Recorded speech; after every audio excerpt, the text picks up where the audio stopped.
acontecendo, talvez alguns... Deixa eu ver só um probleminha que está acontecendo aqui. Bom, acho que deu certo. Bom, agora sim, bom dia a todos e boa tarde à nossa professora Sara Luiz Dias.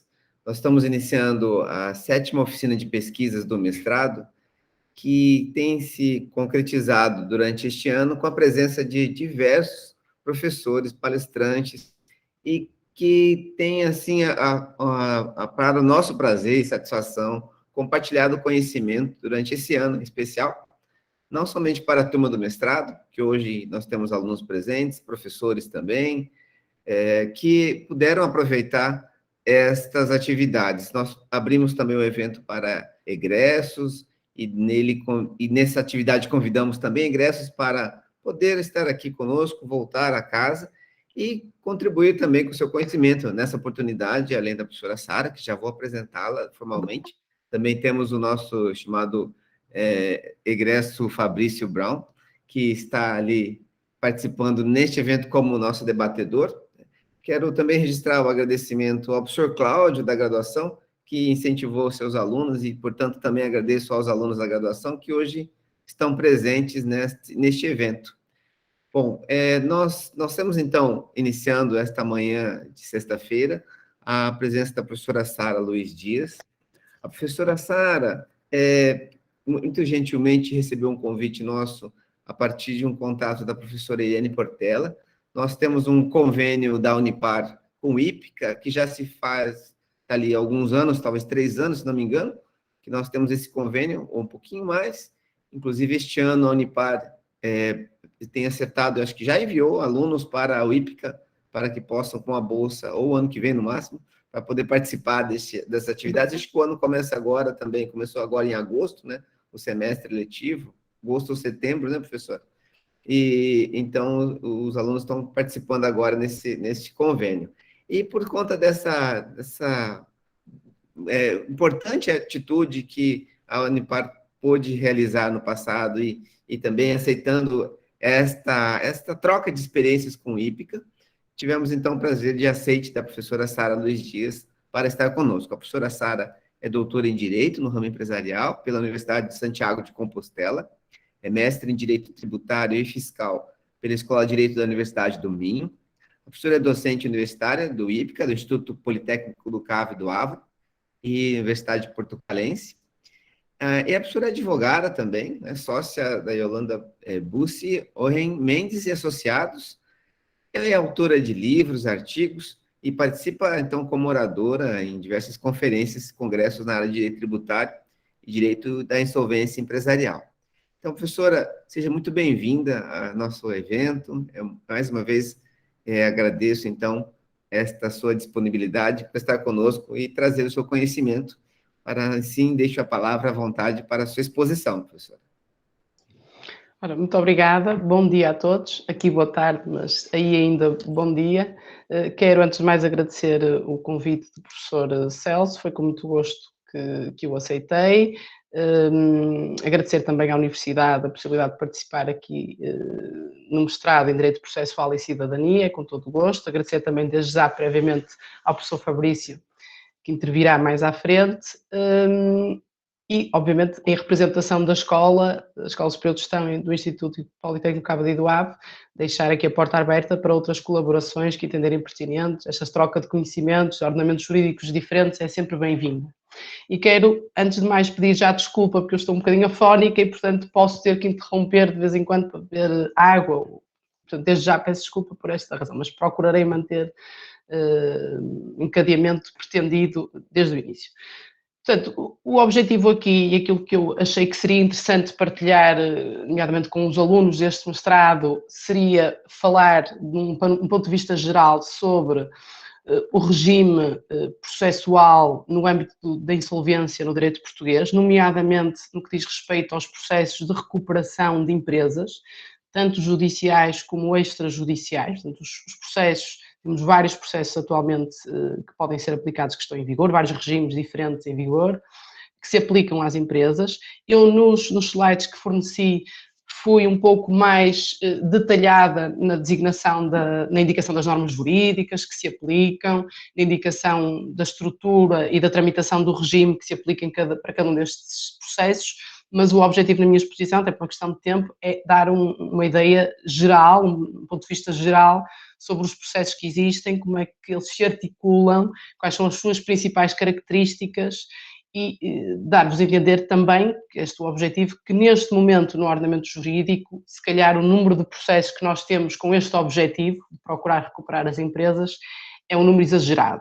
Temos tantas alternativas, também como reação à atual situação económica do país, mas temos tantas alternativas como hipótese para recuperar uma empresa, que acabamos por ficar, por uma expressão, algo perdidos no meio destes meandros e de toda esta conjugação de normas jurídicas e mesmo na opção de qual será o processo mais conveniente ou mais adequado aos interesses de uma empresa que se pretende recuperar, portanto, que está com dificuldades económicas e que se pretende recuperar.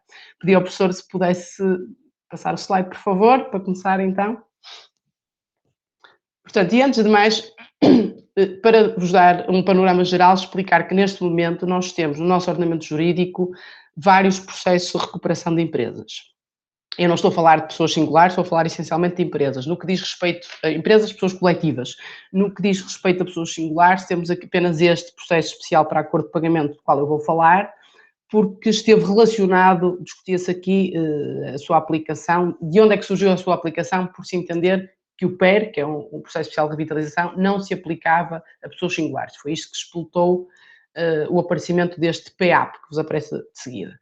Mas para sintetizar, nós atualmente temos várias hipóteses de recuperação judicial e extrajudicial de empresas, temos um plano de recuperação no âmbito de um processo de insolvência, temos o PER, que é o chamado Processo Especial de Revitalização, numa fase de pré-insolvência.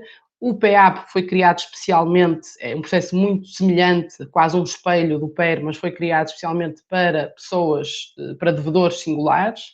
Temos depois um processo extrajudicial, que é o RER, eu vou utilizando estas siglas, que é o Regime Extrajudicial de Recuperação de Empresas.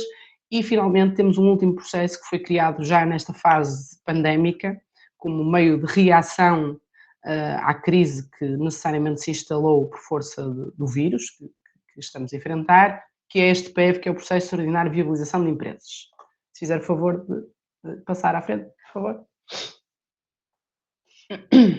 Portanto, antes de mais, e para percebermos a razão da existência de tantos processos de recuperação de empresas no ordenamento jurídico português. De facto, o nosso direito de insolvência em Portugal foi evoluindo e foi alterando de paradigma ao longo do tempo.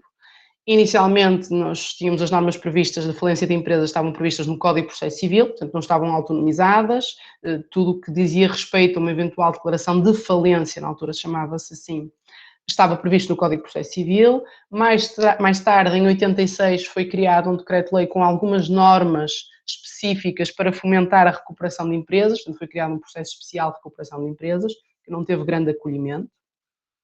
E mais tarde, então, decidiu-se conciliar todas estas normas relativas ao direito da falência, não é? E à possibilidade de recuperação de empresas, num único diploma, que é este SPREF, portanto, estas são as siglas, é o Código dos Processos Especiais de Recuperação de Empresa e de Falência, isto em 93. Posteriormente, este código, para vos explicar, o SPREF era um código que já previa algumas normas relativas à recuperação de empresas, portanto, não só à falência, mas já acolheu as normas que vinham do anterior Decreto-Lei de 86 no que diz respeito à recuperação de empresas, e mais tarde este diploma foi revogado pelo CIR, que é atualmente o diploma que temos em vigor, que é o Decreto-Lei de 53 de 2004, e é o Código de Insolvência e Recuperação de Empresas. Este diploma já foi várias vezes alterado ao longo dos anos, e eu ponho-vos aqui algumas referências de alterações que foram surgindo, para perceberem, inicialmente este código estava essencialmente voltado para a liquidação das entidades declaradas insolventes, portanto, uma empresa que fosse declarada insolvente, o destino normal ou comum seria a liquidação do seu património e a divisão do mesmo distribuição por entre os credores, era a regra geral. apesar de o código se chamar Código de Insolvência e Recuperação de Empresas, na realidade as normas relativas à recuperação tinham muito pouca expressividade, não eram aplicadas com assiduidade e, portanto, era um código essencialmente voltado para o regime da liquidação de património das empresas insolventes. Posteriormente, este paradigma inverteu-se. Portanto, com esta lei que vos coloco aqui, 16 de 2012, o paradigma do processo de insolvência inverteu-se. Isto é, o objetivo principal continua a ser a satisfação dos credores, mas esse objetivo passou a ser, de preferência, passou a tentar alcançar-se esse objetivo com uma tentativa de recuperação das entidades, que estejam em situação económica difícil, e não através da declaração de insolvência e da liquidação do seu património. Portanto, inverteu-se aqui o paradigma. O objetivo é sempre o mesmo, que é a satisfação dos credores, mas em vez de se alcançar esta satisfação dos credores através da via normal da liquidação e partilha de património entre os credores, passou a tentar alcançar-se este objetivo com a tentativa de recuperação das empresas com dificuldades económicas, insolventes ou não. Neste sentido, foi alterado o artigo 1º do Código de Insolvência. Este artigo 1º manifesta, que é o artigo que define a finalidade do processo de insolvência, manifesta muito bem esta mudança de paradigma. Portanto, inverteu-se aqui a ordem da forma como se vai satisfazer os credores nestes processos e, portanto, passa-se a dizer que o objetivo passa a ser a recuperação da empresa compreendida na massa insolvente e só se tal não for possível, então sim, é que vamos para a via da liquidação do seu património e para a repartição do produto que se obtém com essa liquidação entre os credores. E, entretanto, com esta lei foi também criado um processo novo, vamos já falar sobre ele, que é o PER, que é o Processo Especial de Revitalização, para ser aplicado numa fase de pré-insolvência. Portanto, para evitar a declaração de insolvência dos devedores e todos os efeitos nefastos, obviamente, que traz a declaração dessa insolvência, passou a prever-se um processo especial que visa tentar a recuperação numa fase anterior à declaração de insolvência. Posteriormente, estas alterações para reforçar esta mudança de paradigma foram sucedendo no tempo. Temos depois umas alterações que houve em 2015 que alteraram o processo extrajudicial de recuperação, que anteriormente se chamava o CIREV, e que as normas deste processo foram alteradas algumas normas também do PER, do tal processo especial de revitalização que consta no Código de Insolvência. Depois, em 2007, foi criado o PEAP, pedia-lhe que, por favor, passasse à frente. O slide, sim. E, portanto, todas estas alterações tiveram como objetivo, depois houve uma alteração em 2018, duas, aliás, em 2018, e finalmente uma, não diretamente no CIR, no Código de Insolvência, mas que substituiu o anterior CIREV, que era o processo extrajudicial, por um novo processo, que é o RER, que já vamos falar dele. Todas estas alterações tiveram como principal objetivo, de facto, tornar mais atrativa a via da recuperação, em vez de se seguir para a liquidação e para o encerramento das empresas. O objetivo será procurar satisfazer os credores através da via da recuperação das empresas, procurando mantê-las no mercado, permitindo que estas empresas celebrem acordos de pagamento com os seus credores, que mantenham os postos de trabalho e que assim possam, por um lado, satisfazer os credores, mas não desaparecer do comércio. O objetivo foi este. Entretanto, estas medidas não são apenas medidas no âmbito nacional, portanto, há aqui, de facto, alguma pressão e há também normas europeias que vão neste sentido. Dou-vos aqui o exemplo desta diretiva, que será agora transposta para o regime jurídico português, que visa exatamente fortalecer as medidas de recuperação da empresa. Obviamente, isto também é uma reação à crise económica que se instalou por causa da pandemia. E, portanto, isto não é só apenas no âmbito nacional, em Portugal, mas também no âmbito europeu. Há um objetivo comum de fortalecer as medidas que visam a recuperação, seja judicial ou extrajudicial, das empresas. Se puder avançar, por favor. Então, o objetivo será agora falar-vos sucintamente de cada um destes processos que temos atualmente em regime no nosso ordenamento jurídico, para perceber um bocadinho quais são as opções e como é que elas se aplicam.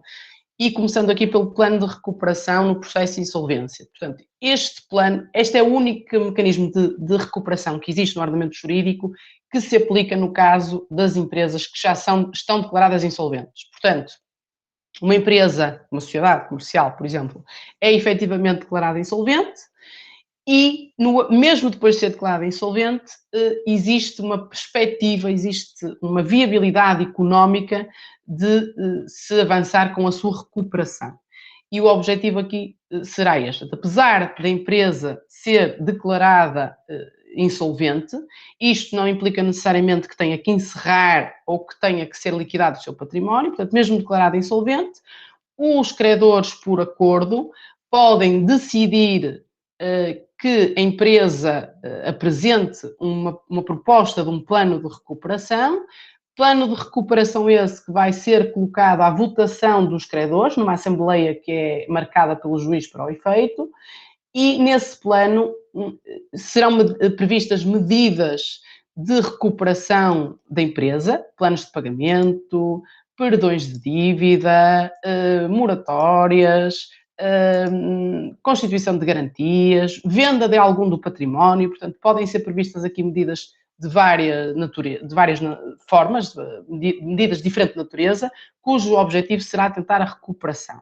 Isto é definido geralmente pelo devedor, que pode ter aqui o apoio do administrador da insolvência, que será a pessoa responsável por praticar uma série de diligências judiciais no âmbito do processo de insolvência, controlar o processo, analisar as reclamações de créditos que são feitas pelos credores, controlar e fiscalizar a atuação da entidade que é declarada insolvente, e esta figura pode também participar na elaboração do plano de recuperação. O plano de recuperação é constituído pelo devedor, que pode ter, ou não ter a colaboração do administrador de insolvência, e posteriormente vai ser colocado à análise, à votação dos credores. O que é que importa ter aqui em consideração? Vigora aqui o princípio que eu coloco aqui. A liberdade de celebração ou de construção do plano de recuperação é praticamente, não diria infinita, mas há aqui uma ampla liberdade de definição do conteúdo do plano de recuperação. Contudo, é necessário ter em consideração, por exemplo, como um dos mais importantes, o princípio da igualdade de credores. Portanto, todos os credores que estejam graduados da mesma forma devem ter um tratamento igual no pagamento e na recuperação dos seus créditos. Obviamente pode aqui haver diferenças de tratamento, por exemplo, entre um credor garantido, que tenha uma garantia, que tenha uma hipoteca, que tenha um penhor, portanto, tenha uma garantia no seu crédito, portanto, seja considerado um crédito garantido, de um credor comum, que não tenha qualquer tipo de garantia, que seja um credor, imaginemos um fornecedor qualquer, que tenha apenas umas faturas em dívida. Este tratamento pode ser diferente para este tipo de credores, mas para todos os credores garantidos terá que ser o mesmo e para todos os credores comuns também terá que ser o mesmo. Este é um princípio básico que orienta a construção e a aprovação do plano de recuperação. Chamo aqui a atenção para o facto de se ter levantado muita discussão no âmbito nos tribunais portugueses a propósito da inclusão ou não nestas medidas de afetação dos créditos tributários, nomeadamente os créditos à autoridade tributária, à autoridade fiscal e à segurança social, ok? Portanto, estes créditos, uma das características destes créditos é exatamente a sua indisponibilidade. São créditos considerados indisponíveis, são créditos públicos, portanto, na lei fiscal, digamos, está prevista a sua indisponibilidade, não podem ser aprovados perdões desses créditos, não podem ser aprovados pagamentos prestacionais que não estejam nas condições aí previstas. Ora, isto pode fazer com que esses créditos acabem por ter um tratamento diferente dos restantes credores, já que no âmbito de um plano de recuperação podem ser previstas medidas de afetação do crédito sem grande controlo, não é? Portanto, pode estar prevista, já vi acordos nesta medida, de perdão, por exemplo, de 50% de parte dos créditos existentes, nomeadamente os créditos comuns, por exemplo. Ora, isto nunca pode acontecer com os créditos tributários. Então gerou-se aqui muita discussão que opunha, por um lado, a proteção do interesse público e do pagamento da recuperação do crédito público, da indisponibilidade dos créditos tributários, e por outro, esta igualdade de credores, não é? Porque os credores públicos têm aqui um tratamento diferenciado dos créditos privados, que estão, na verdade, acabam por poder ser afetados por todas as medidas que estão previstas no plano. Porque no final ganhará a maioria, não é? O plano é posto à votação, se a maioria dos credores votar a favor da aprovação do plano, ele será aprovado. Pode passar à frente, por favor. Isto não invalida, contudo, que o plano, o facto de estar aprovado, não quer dizer necessariamente que entre em vigor. Ele estará sempre sujeito à homologação judicial do juiz. De qualquer forma, o poder que o juiz tem para recusar o reconhecimento, a homologação do plano de recuperação é muito limitado.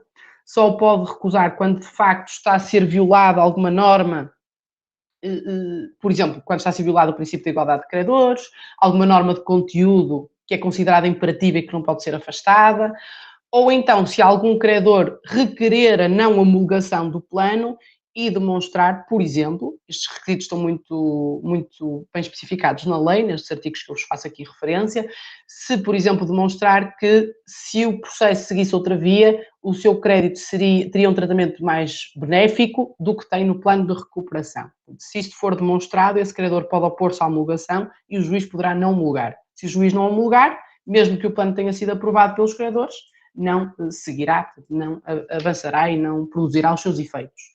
O que acontece é que a empresa, então, vai, como já está declarada insolvente, irá para a fase da liquidação. Será vendido o seu património e o produto da venda será, então, distribuído pelos credores de acordo com a graduação que for feita no próprio processo. Por outro lado, se o plano for aprovado, o processo extingue-se com a aprovação do plano, mas pode ficar prevista a fiscalização da execução deste plano por parte do administrador da insolvência. Nem sempre, na prática, é muito raro que o plano fique com esta condição, isto é, com a fiscalização do administrador judicial. O que acontece, regra comum, é que o plano é aprovado, será depois homologado, se não se verificar nenhuma destas contingências que eu referi, será homologado e, posteriormente, o processo é encerrado. Se mais tarde houver algum incumprimento, porque obviamente o cumprimento destes planos pode demorar muitos anos, pode haver aqui períodos em que nenhum pagamento é feito, depois os pagamentos sendo feitos podem estar divididos em prestações que duram 10, 20 anos, já vi planos a durarem mais de 20 anos para serem integralmente cumpridos. E o processo não fica aberto, não fica pendente enquanto o plano é cumprido. Não, o processo extingue-se no momento em que o plano é homologado.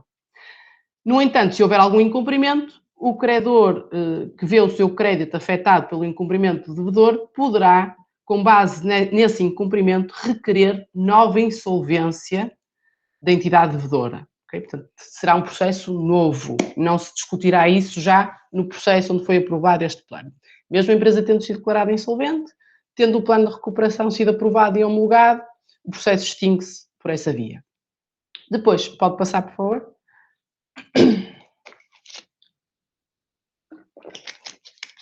Isto é o plano de recuperação que vos falei, é a única via que nós temos de recuperação, de revitalização do devedor no âmbito de um processo de insolvência. Quando a empresa é declarada insolvente, se pretender tentar a sua recuperação, a única via disponível nessa fase será a apresentação daquele tal plano com a concordância dos credores. Por outra via, em 2012, como referi há pouco, foi criado um novo processo, o Plano Especial de Revitalização, o PER, para as empresas numa fase de pré-insolvência.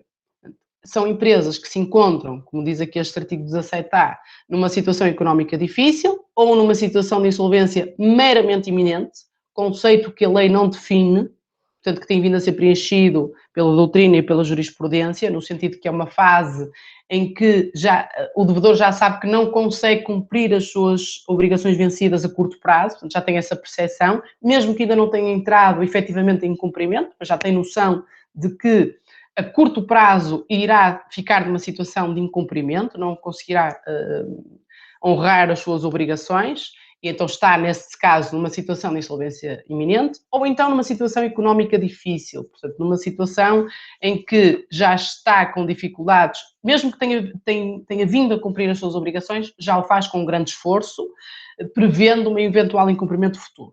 Nestas condições, a empresa, em vez de se apresentar à insolvência, e, portanto, ver a sua insolvência declarada, pode propor um plano especial de revitalização. Este processo é um processo igualmente urgente como é o processo de insolvência, é um processo especial porque surge aqui nesta fase pré-insolvência e está autonomizado no CID, no Código de Insolvência, é um processo de natureza voluntária e autónoma, o devedor é que tem o poder, a legitimidade para dar início a este processo e, como vos disse, surge uma fase de pré-insolvência. O objetivo aqui é evitar a declaração de insolvência. É fazer todos aqueles acordos com os credores existentes antes de ser declarado insolvente e antes de ter que lidar com o peso que a declaração de insolvência acarreta, nomeadamente para investidores, para fornecedores, para clientes, porque necessariamente a declaração de insolvência tem um peso, não é, social e no âmbito do comércio que as empresas pretendem evitar. E nesse contexto podem então tentar esta alternativa prévia, que é o Plano Especial de Revitalização. O processo inicialmente não teve grande procura, por ser talvez um processo novo, mas ao longo do tempo foi tornando-se uma via muito habitual. As empresas antes de ser declaradas insolventes tentavam este Plano Especial de Revitalização. Mas entramos aqui num problema, que foi o seguinte: é que as empresas já estavam numa situação efetiva de insolvência, aquilo que a lei diz de insolvência atual, mas procuravam de qualquer forma recorrer a este plano especial de revitalização, que na maior parte dos casos o que sucedia era que este plano nunca funcionava, porque as empresas já estavam efetivamente falidas, mas tentavam por diversas razões, algumas nem as melhores, algumas delas prendiam-se com a possibilidade de cumprir obrigações, a gerência cumprir obrigações pessoais, de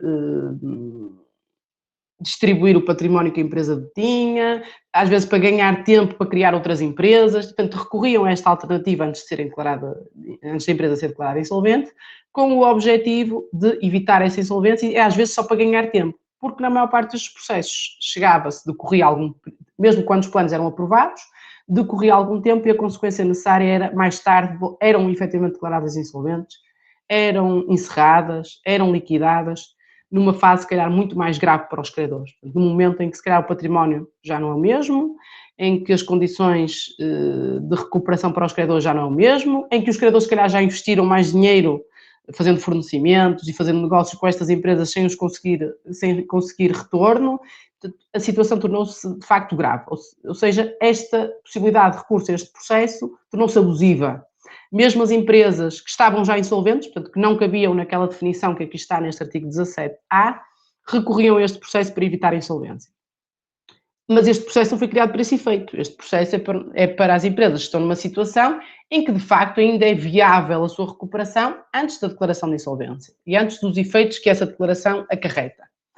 Então, o legislador procurou fazer um controle maior sobre isto, a meu ver ainda bastante insuficiente, portanto continua a haver recurso abusivo a este processo atualmente, e muitos destes processos não chegam a bom porto e os planos acabam por falhar, por serem cumpridos, e as empresas acabam por vir a ser declaradas insolventes mais tarde e encerradas.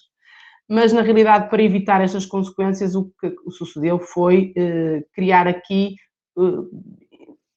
a participação de um terceiro, que é um revisor oficial de contas, com o objetivo de fazer o quê? De, no momento em que a empresa inicia este processo, este revisor oficial de contas, ou contabilista, portanto, quando eu digo aqui CC é contabilista certificado e ROC, revisor oficial de contas, fazer um controlo prévio e fazer uma declaração, portanto, como entidade isenta, imparcial, como profissional, que conhece as contas da empresa, ou que faz essa análise, conhece a contabilidade, e fazer uma análise e declarar para o processo que, de facto, a empresa, naquele momento, não se encontra numa situação de insolvência atual. E, portanto, é apta a recorrer a este processo e a tentar a via da recuperação antes da insolvência.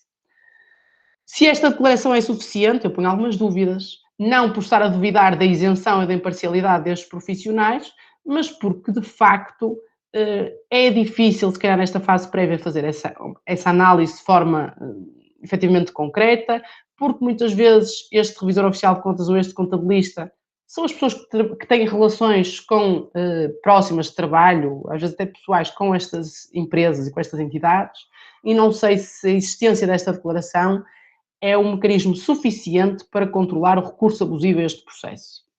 Pode passar, por favor?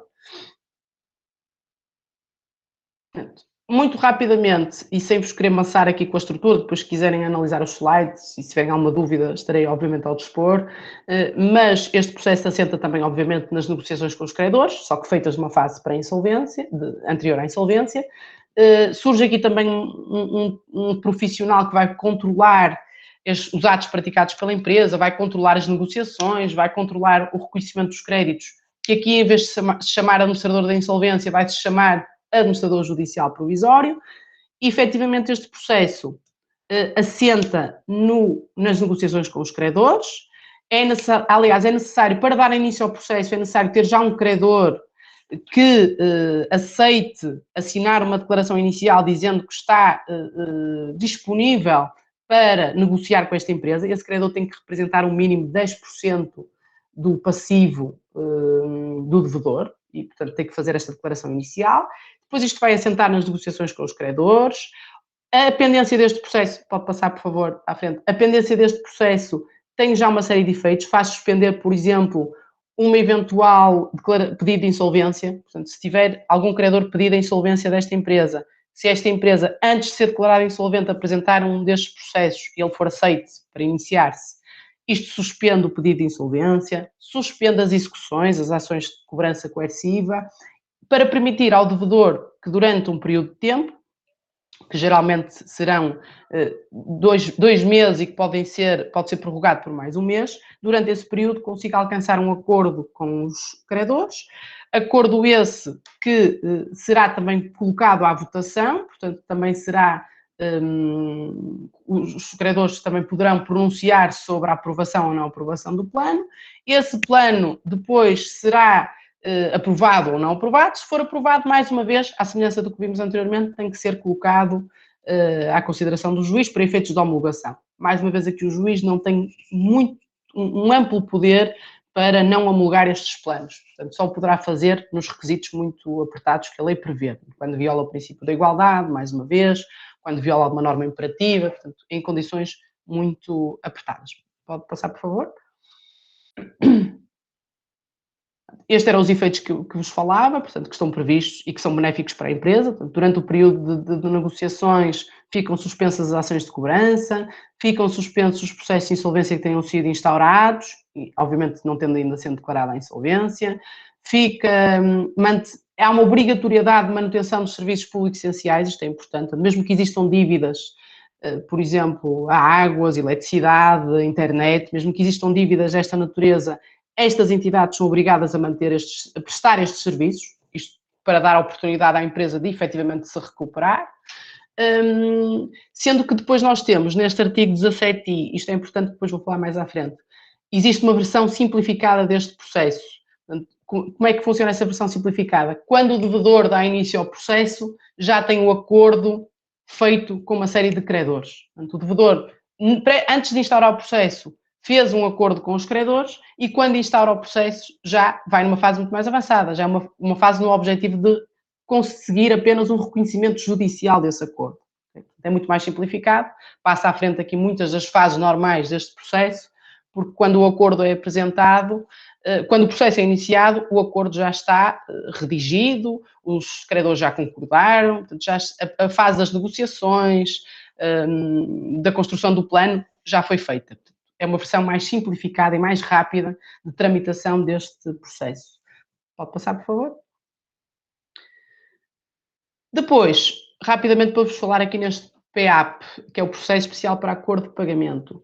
Discutia-se, este processo foi criado mais tarde, só em 2017, discutia-se na doutrina e na jurisprudência, nos tribunais, se o PER era ou não aplicável às pessoas singulares. Se as pessoas singulares, antes de se apresentarem à insolvência, poderiam tentar a sua recuperação, também através de uma negociação com os credores, numa fase anterior. Portanto, podiam instaurar também o PER para tentar negociar com os credores antes de serem declarados insolventes.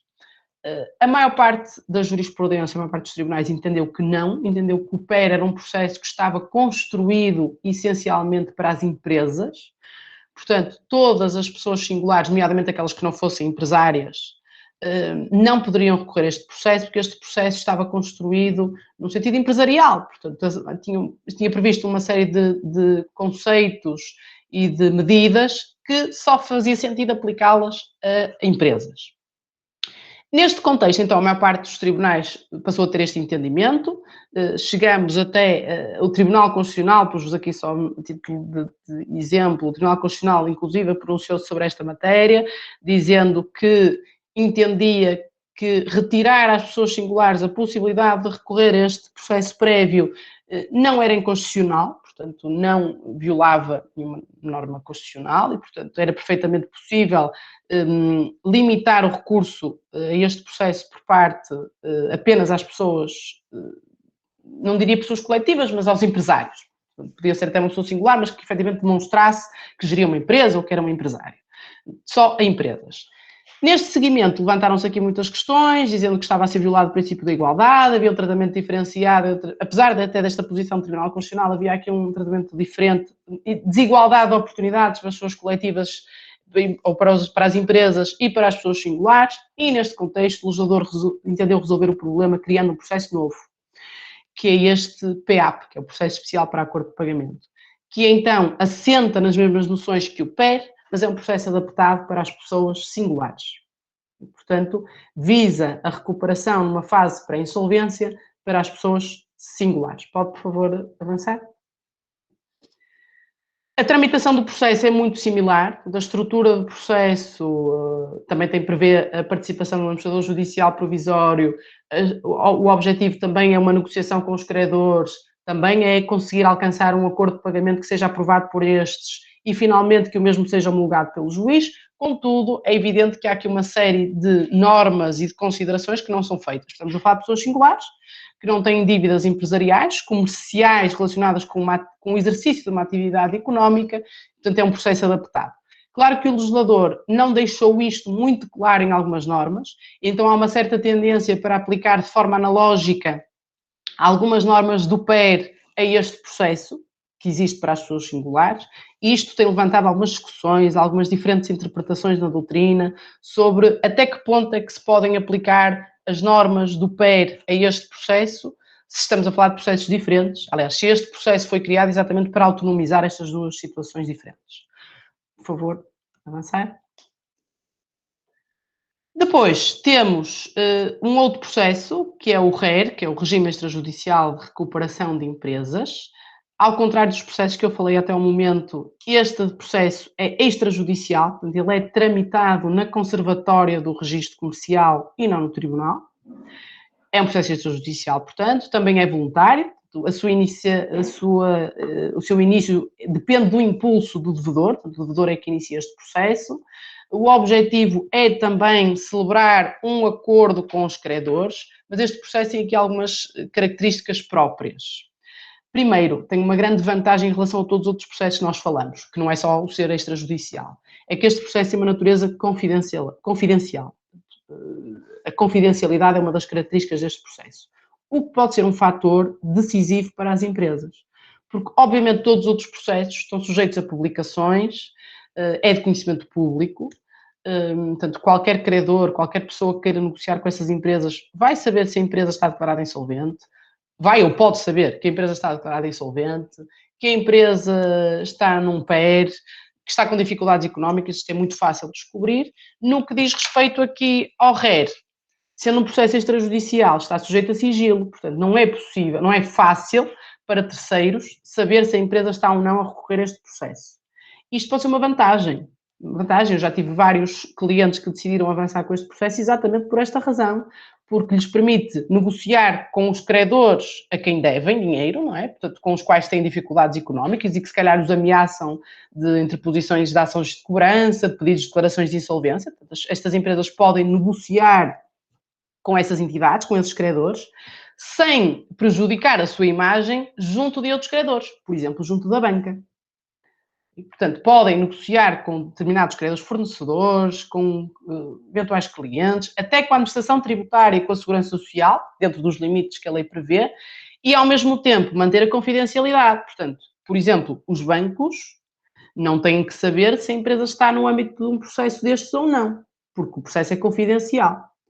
Isto permite que a empresa, por exemplo, se calhar consiga manter um eventual recurso ao crédito se isso for necessário, coisa que não acontece com as outras empresas. Porque digo-vos da prática que tenho nestes processos, que é evidente que quando a empresa é declarada insolvente ou se é objeto de um PER, um processo especial de revitalização, não há banco que empreste mais dinheiro a essa empresa, pelo menos durante um bom período de tempo. É muito raro, pelo menos a experiência que eu tenho, isso é muito raro. Este processo, sendo confidencial, obviamente dá aqui outra margem à devedora, à empresa devedora, de fazer estas negociações de forma confidencial e com os credores que lhe interessa, e, ao mesmo tempo, manter a sua imagem, entre aspas, limpa no mercado, nomeadamente junto da banca. Pode passar, por favor. O objetivo deste processo é celebrar um acordo de reestruturação. É também dirigido às empresas, está igual ao PER, dirigido às empresas que se encontrem numa situação económica difícil ou numa situação de insolvência iminente. Portanto, está vedada a possibilidade de recurso a este processo a todos os devedores que já estejam numa situação efetiva ou atual de insolvência, mesmo sendo um processo extrajudicial, porque há um dever de apresentação à insolvência. Portanto, se a empresa está numa situação de insolvência, é obrigação da sua administração ou da sua gerência de apresentar essa empresa à insolvência. Logo, este processo não abrange esses casos, dirige-se apenas também às empresas que estejam numa situação de pré-insolvência. Começa com a apresentação, com o depósito na Conservatória do Registro Comercial de um protocolo de negociação, que também tem que ter um acordo dos credores que representem, aqui a percentagem é maior, enquanto no PER era 10%, aqui são 15% do passivo. Portanto, estes credores têm que, logo no início, permitir, indicar a sua vontade de negociar com aquela empresa, sendo que estes credores têm que representar um mínimo de 15% do passivo. Digo-vos já que estas percentagens, a exigência destas percentagens é meramente teórica. O que é que eu quero dizer com isto? É fácil cumprir este requisito. É fácil cumprir este requisito. É fácil arranjar um credor, se ele não existe, passa a existir, que represente este passivo e que assine estas declarações. Isso é muito fácil na prática. Não pelas melhores vias, mas a verdade é que este requisito para as empresas é fácil de cumprir. Olha, preciso de uma declaração de um credor seu que represente 15% do capital. No dia seguinte, o assunto tem a declaração. Um credor que se calhar eu nem nunca ouvi falar. Este requisito é mais teórico do que na prática cumpre a sua função. Portanto, o objetivo aqui, obviamente, é dar alguma credibilidade à possibilidade de acordo. Esta credibilidade acaba por sair prejudicada quando, obviamente, é fácil dar a volta, entre aspas, a este requisito. Este acordo faz este protocolo de negociação, ele é depositado, tem logo o efeito de suspender os processos de cobrança, aquele mesmo efeito de obrigar as empresas que prestam estes serviços essenciais a manter esses serviços, suspende eventuais processos de insolvência, se algum credor pediu a insolvência, tem todos os mesmos efeitos que tem o PER que nós vimos há pouco, mesmo sendo um processo extrajudicial. Pode avançar, por favor. O objetivo será, então, iniciar umas negociações com os credores. Aqui há uma certa liberdade do devedor, porque o devedor vai poder escolher quais são os credores com os quais quer fazer estas negociações. Como é um processo confidencial, o devedor não está obrigado a incluir todos os credores, enquanto no PER, como se abre um prazo de reclamação de créditos, qualquer credor pode vir pronunciar-se no processo e pode vir reclamar os seus créditos no processo. Aqui não, aqui o devedor pode decidir com que credores é que quer negociar e com que credores é que vai avançar com este processo, desde que ele cumpra aquele tal requisito dos 15%. E, finalmente, o objetivo é celebrar um acordo de reestruturação. Também há muita liberdade no conteúdo desse acordo, nas medidas que vão ser aprovadas. A Autoridade Tributária e a Segurança Social são obrigadas a participar neste acordo. E aqui, obviamente, é preciso cautela, porque nos acordos de pagamento que se faça com estas entidades é preciso cumprir as leis fiscais, portanto, as limitações que estão previstas para o pagamento destes créditos, e é necessário ter isto em consideração. Pode avançar, por favor. E, finalmente, o último processo que vos queria referir é o PEV, que é o Processo Extraordinário de Viabilização de Empresas. Este processo foi criado agora em 2020, no final de 2020. Foi um processo de reação à crise pandémica que vivemos atualmente, à crise económica decorrente das medidas restritivas que foram sendo adotadas como reação à pandemia e como controlo da propagação do vírus. É um processo cuja duração estava prevista, um processo temporário, foi criado só mesmo para estas situações e está prevista a sua manutenção apenas até ao final deste ano. Contudo, já se diz e é quase certo que vai ser prorrogado, que se vai manter no próximo ano. Este processo foi criado é um processo também urgente. Aliás, é urgente, ainda mais urgente, porque digamos que é um processo judicial e passa à frente dos demais processos de recuperação e processo de insolvência. Todos são urgentes, mas este é mais urgente. Se entrar um PEF, ele passa à frente, quer de um processo de insolvência, quer de um PER, passa à frente desses outros processos. Está previsto para as empresas que demonstrem que estão numa situação económica difícil decorrentes da pandemia, isto é, este processo, digamos, foi criado especialmente para as empresas que entraram em crise por força das medidas restritivas e por força da situação de pandemia. Pode, por favor, passar. E isto tem que ser demonstrado, a empresa vai ter que demonstrar neste processo que a sua situação económica até ao final de 2019 era uma situação estável, não é? E que só a partir desse ano, portanto, só a partir de 2020 é que os problemas financeiros surgiram, é que as dificuldades económicas surgiram e é que se encontra numa situação económica. A empresa terá que demonstrar, pelos dados que estão previstos na lei, que a situação de crise em que se encontra decorre da pandemia. É este o objetivo. Este processo tem uma tramitação mais simples. Isto porquê? Porque não há um período de reclamação de créditos, os credores não vão reclamar os seus créditos, não. Quem indica aos credores é o próprio devedor, sendo que depois é feito uma lista, digamos, de credores que é elaborada pelo devedor, com os quais se vai negociar, esse é o objetivo, mas se existirem mais credores que não tenham sido considerados nessa lista pelo devedor, mais tarde podem tentar a sua adesão ao acordo que foi feito no âmbito deste processo. Pode, por favor, avançar? Com o intuito, e é essencialmente estes pontos que eu quero chamar a atenção, porque o resto depois podem ver no slide, ou consultar, nos slides, ou consultar a lei.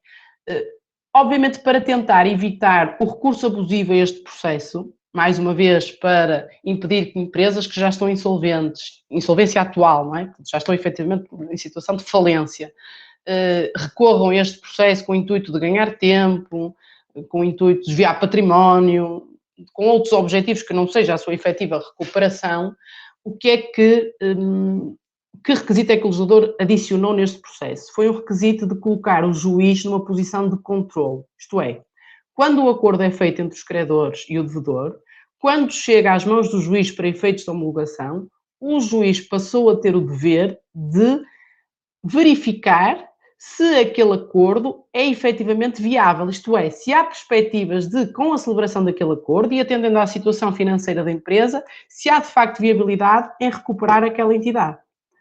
Ora, eu coloco muitas reservas em relação a isto, porque terá o juiz, com formação jurídica, capacidade de, olhando para um acordo, perceber se aquela entidade terá condições financeiras, condições de trabalho, comerciais, de cumprir aquelas medidas?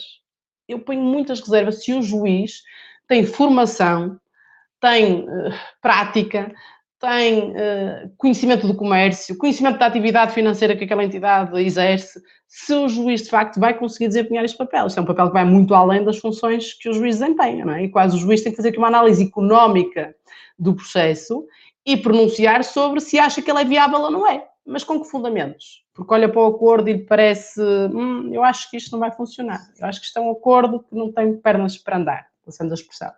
Que isto não vão cumprir. Isto ainda vamos estar em período de crise. Antes é um restaurante, o restaurante não vai funcionar de facto, porque ainda vai haver muitas medidas restritivas. Quais são os critérios que o juiz deve utilizar para fazer esta análise? O que vai acontecer é que os juízes vão aprovar sempre, vão homologar sempre. Não se vão atravessar e pronunciando sobre matérias que não dominam, acho eu. E, portanto, e nos poucos processos com os quais tive contacto é o que sucede. O juiz homologa, não faz esta análise. Claro que o objetivo aqui era fazer este controlo, era fiscalizar se de facto aquela empresa tem condições de se recuperar. Não deve ser o juiz a fazer este papel. Ou no meio um terceiro, um perito, ou então o administrador judicial, que muitas vezes tem formação em economia, em gestão, em contabilidade, que está habituado a lidar com este tipo de processos de recuperação, que faça um parecer, não é? Parecer sobre a viabilidade financeira daquele acordo, não é? Da eventual possibilidade de recuperação, que é sempre um pouco subjetiva, mas que faça essa análise e coloca à consideração dos credores, por exemplo, e os credores que decidam, ou correm o risco, ou não correm e não aprovam. Agora, colocar este peso nas mãos do juiz parece-me algo desadequado e que não vai surtir o efeito que era pretendido. Finalmente, e para terminar, dizer-vos aqui uma visão mais opinativa sobre isto. Creio que a criação deste processo não fez sentido, à luz do nosso ordenamento jurídico, veio complicar mais. Nós agora temos uma série de alternativas, podemos usar o PER, podemos usar o RER, podemos usar o PEP, quer dizer, ninguém sabe muito bem qual é o processo adequado, qual é a via mais simples, qual é a via mais eficiente para a sua situação financeira ou para as suas condições. Acho que veio complicar, quer para os devedores, quer para os credores, que já não sabem muito bem o que é que têm que fazer em cada processo. Acho que teria sido muito mais simples pegar num processo que nós já temos, o PER, por exemplo, e adaptá-lo a estas condições atuais em que vivemos e que, infelizmente, certamente ainda terão vários efeitos no futuro, e há várias empresas que vão acabar por não sobreviver por força da pandemia, mesmo futuramente. Acho que teria feito mais sentido, por exemplo, pegar naquela via abreviada que eu vos falei do 17i, aquele processo simplificado, o PER simplificado, e adaptá-la a esta situação atual, situação pandémica, teria feito mais sentido fazer esta adaptação dos processos já existentes do que criar mais um processo, com condições próprias, com requisitos próprios, com mais funções para as partes, que ainda por cima passa à frente de todos os outros processos. Acho que tornou o sistema mais desordenado, mais confuso e necessariamente menos eficiente. Isto era o que eu tinha para partilhar convosco. Julgo que tentei cumprir mais ou menos o tempo que me tinha sido dispensado, deixando agora algum tempo também para debate ou para alguma questão que queiram colocar.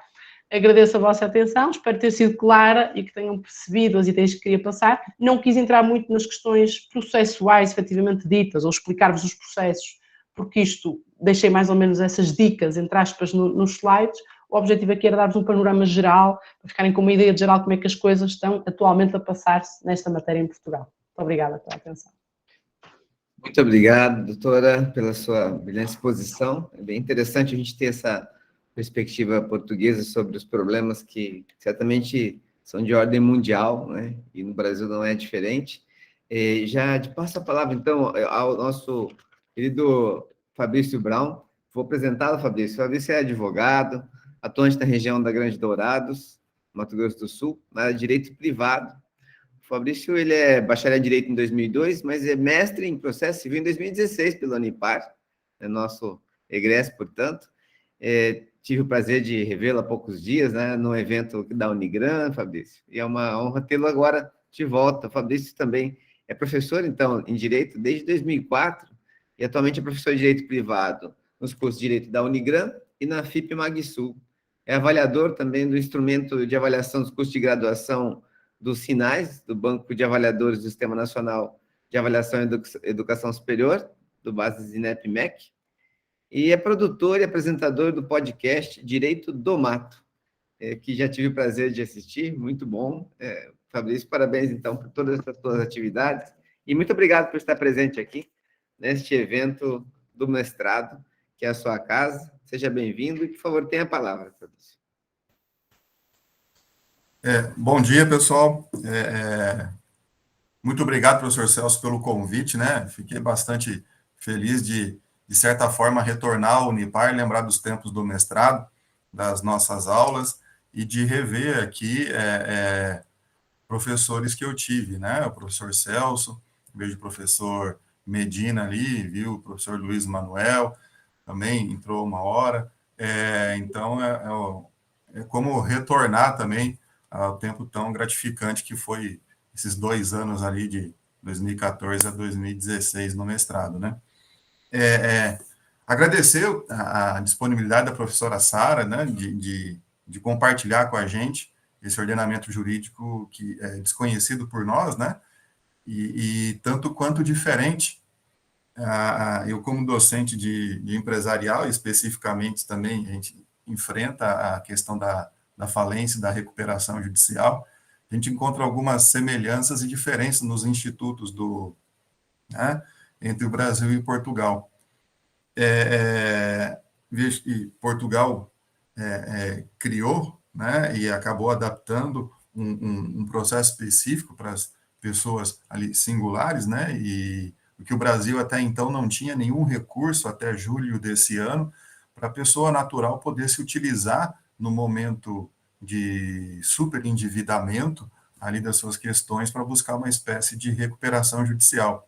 E em julho desse ano, então, surgiu, com a alteração do Código de Defesa do Consumidor, a possibilidade, então, né, da pessoa natural, ou aqui singular, dela buscar uma espécie de recuperação judicial, que a lei preferiu chamar de a lei do superendividamento, mas é a recuperação judicial da pessoa natural, né?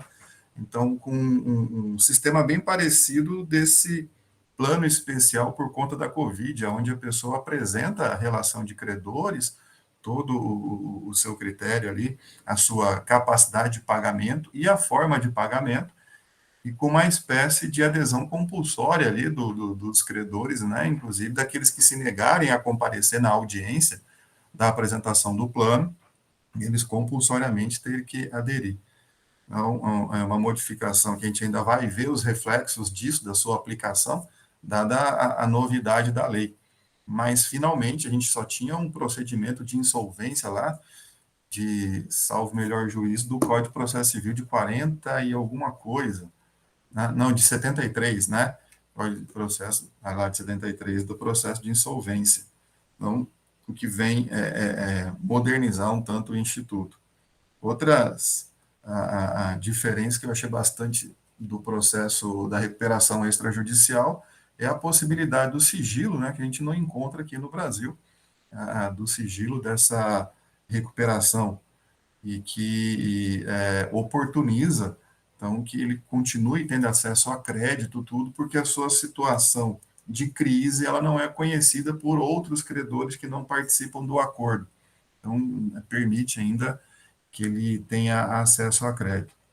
No Brasil não há esse sigilo, que cria uma dificuldade para a empresa em recuperação, que é justamente ter acesso a crédito novo, a nova injeção de recursos, que, sabendo necessariamente que em momento de crise, às vezes uma das únicas maneiras de superar isso é com uma nova injeção de recursos, que se os credores atuais não tiverem interesse, alguém de fora precisa, de alguma maneira, apresentar isso. Também com uma alteração legislativa recente, do final do ano passado, né, salvo melhor juízo, foi regulamentada essa questão do que a doutrina gosta do anglicanismo aqui, né, do deep finance, de regulamentar, de certa forma, isso, de quem vai injetar dinheiro novo na empresa em recuperação judicial, não colocando esse crédito concedido com garantias, mas não colocando ele entre os credores da recuperação, mas tendo ali, sendo o primeiro ali, né, de certa forma, a receber, né? Ele tem já que ele está fomentando a empresa em recuperação, ele tem a preferência na hora de receber ali os seus créditos de certa forma. Mas também é algo novo dessas empresas em recuperação e participar disso. E eu gostaria de saber, professor, como é que funciona essa questão do financiamento das empresas em recuperação e do fomento delas durante o processo de recuperação, né? A garantia, eventualmente, para esses credores, como é que isso só ia acontecer? Ora, nós atualmente não temos previstas essas medidas de financiamento, isto é, por força da Covid foram adotadas algumas medidas de apoio às empresas, isso sim, né, durante algum período, nomeadamente aquele período em que houve empresas que tiveram mesmo que encerrar por força da pandemia, foram obrigadas a encerrar, então sim havia alguns apoios financeiros que eram dados por parte do Estado para compensar, para ajudar no pagamento dos salários dos trabalhadores, para ajudar nas despesas que a empresa mantinha, apesar de estar encerrada, isso foi previsto, mas durante esta fase de pandemia, mas digo já que entendo que foram medidas muito insuficientes para a crise que estávamos a viver, porque se houve empresas que apenas reduziram os seus lucros, houve algumas que estiveram efetivamente encerradas, vou dar o exemplo dos restaurantes, não podiam abrir, durante meses não puderam, de facto, sequer abrir, e as medidas e os apoios que eram dados chegavam tarde, e além de chegarem tarde, eram insuficientes para cobrir estas despesas. No âmbito destes processos de recuperação, não estão previstas medidas de apoio deste género. O que pode suceder é que no acordo que é feito entre os credores e o devedor, por exemplo, um dos participantes seja a banca, não é? Seja um banco, e que aceite financiar condições de financiamento durante este período. Mas isto tem que ser acordado diretamente, em cada caso concreto, entre o devedor e entre o credor. Não há outras medidas nesse sentido, atualmente aqui em vigor.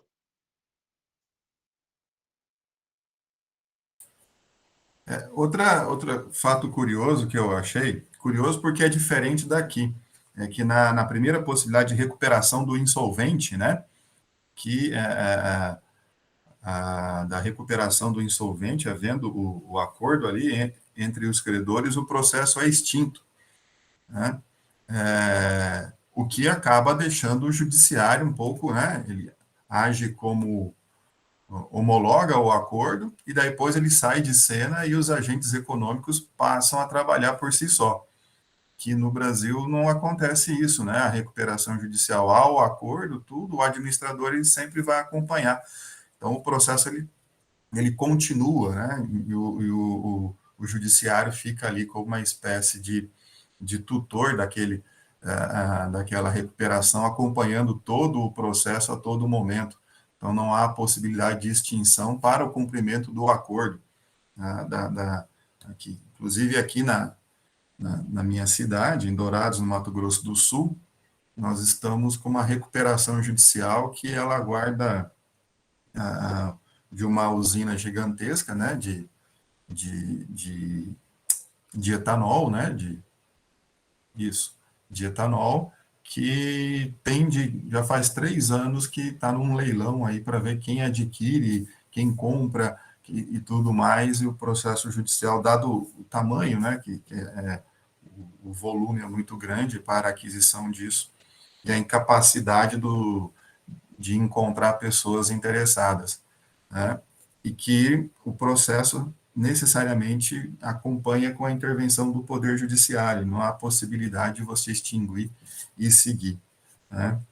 Eu queria agradecer novamente a professora Sara pela sua explanação, pelo menos, eu aprendi bastante, né? Eu tenho bastante curiosidade de aprender a questão da recuperação, porque eu tenho trabalhado em alguns casos agora com operação recente também, com recuperação do produtor rural, né, do produtor rural, então a lei deixou algo mais evidente, acabando com decisões judiciais, a gente ficar brigando se podia ou não.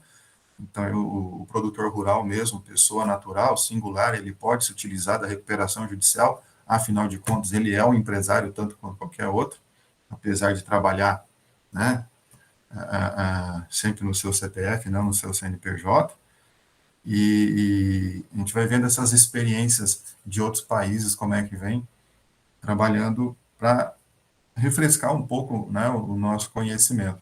E agradeço também, né, o professor Celso pelo convite e a possibilidade de ver aqui também alguns conterrâneos, né, meus colegas também aqui de Dourados, e também lembrar que hoje, dia 15 de outubro, é comemorado aqui no Brasil o Dia dos Professores, e acho que grande parte das pessoas que estão aqui também são professores, então, dar os parabéns aqui a todos nós, né, que exercemos essa profissão com um misto de vocação dentro dela, né. Muito obrigado, professor Celso, professora Sara. Fabrício, muito obrigado, é verdade. Parabéns a todos os professores, bem lembrado, Fabrício. Parabéns também pela sua fala, certamente nos traz um bom comparativo. E quero deixar a palavra aberta aos presentes, né, cumprimentando mais uma vez os professores do mestrado, o Medina, o Luiz Manuel também aqui, e ao apoio de todos os alunos da graduação e do mestrado aqui presentes. Deixo a palavra aberta, caso queiram fazer alguma pergunta, alguma consideração.